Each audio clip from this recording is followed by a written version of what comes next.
اعوذ باللہ من الشیطان الرجیم بسم اللہ الرحمن الرحیم السلام علیکم ورحمۃ اللہ وبرکاتہ۔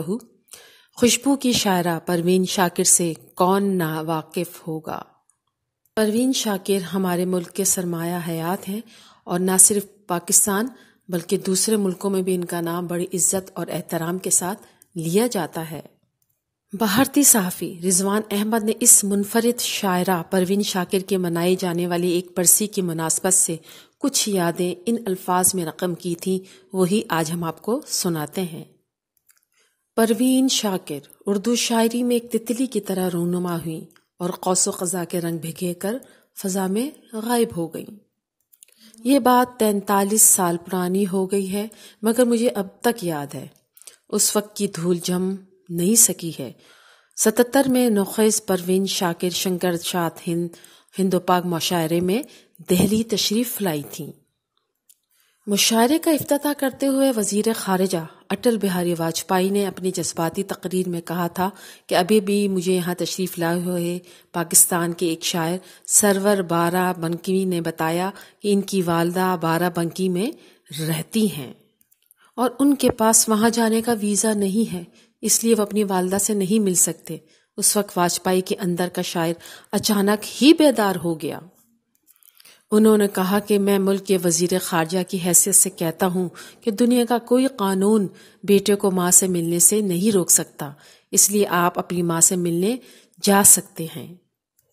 اٹل بہاری واجپئی جیسے لوگ بھی پروین شاکر سے عقیدت رکھا کرتے تھے۔ سرور بارہ بنکی گئے اور پروین شاکر پٹنہ شہر چلی آئیں۔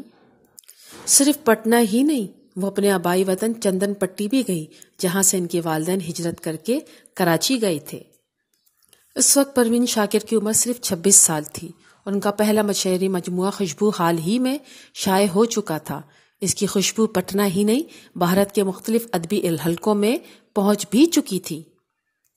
ان کے متعدد اشعار کا ذکر ہر جگہ ہو رہا تھا۔ جگنو کو دن کے وقت پکڑنے کی ضد کریں، بچے ہمارے عہد کے چالاک ہو گئے۔ میں سچ کہوں گی مگر پھر بھی ہار جاؤں گی، وہ جھوٹ بھولے گا اور لاجواب کر دے گا۔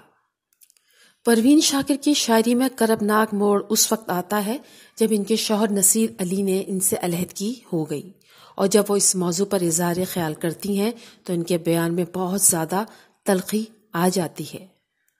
پروین شاکر کہتی ہیں، طلاق دے تو رہے ہو مجھے غرور و قہر کے ساتھ، میرا شباب بھی لوٹا دو میرے مہر کے ساتھ۔ پروین شاکر کی پوری شاعری ان کے اپنے جذبات و احساسات کا اظہار رہے جو درد کائنات بن جاتا ہے، اس لیے انہیں دور جدید کی شاعروں میں نمایاں مقام حاصل ہے۔ ناظرین، بہت سے قارئین اس بات سے شاید واقف نہ ہو کہ پروین شاکر عام طور پر کسی محفل میں ہوتی، گھر میں ہوتی تو اپنے پاؤں سے جوتے اتار دیا کرتی تھیں۔ عام طور پر گاڑی بھی ننگے پاؤں چلایا کرتی تھیں۔ ان کی اس عادت کی نفسیاتی وجہ کیا تھی، اس پر غور ضرور ہونا چاہیے۔ اس طرح ان کی زندگی کی کتاب میں ایک اور باب کا اضافہ ہو جائے گا۔